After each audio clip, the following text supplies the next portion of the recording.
Nahugmak ang usa ka tent atol sa graduation rehearsal sa usa ka tulungaan sa Carmen, Davao del Norte. Kini atol sa kusog nga ulan. Ani report ni John D. Esteban.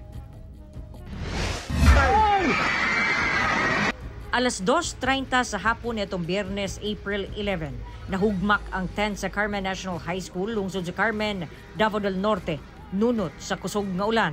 Sumala sa principal samtang nagpahigayon og graduation rehearsal, mikalit og bundak ang ulan. Makita nga napundo ang tubig sa atop sa tent hangtod sa nibigay kini. Kung heavy downpour po ng ulan po, ma'am, talaga. Nabantayan din po kasi ng mga students na parang babagsak siya. Yun lang po, may dalawa lang kaming, yung monoblock cells lang po na na-damage po.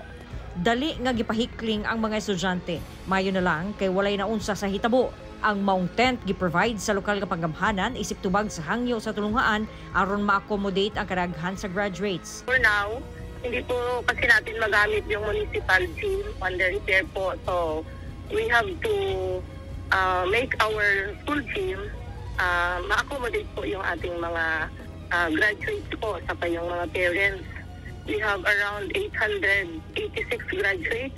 Naayo na matod pa ang tent ug kini gihapon nga gamiton alang sa graduation exercise. Ready gyud dapat ang atong disaster risk reduction and management efforts kada eskwelahan. Kailangan tayo naka-establish ng DRRM effort. And then secondly is that kung doon ay mamatikdan, even minor issues pertaining to facilities, specifically gamito nato sa end of school year rights, immediately pahibalo-dayon sa school authorities para natay hinanaling action. John D. Esteban, 1 Mindanao.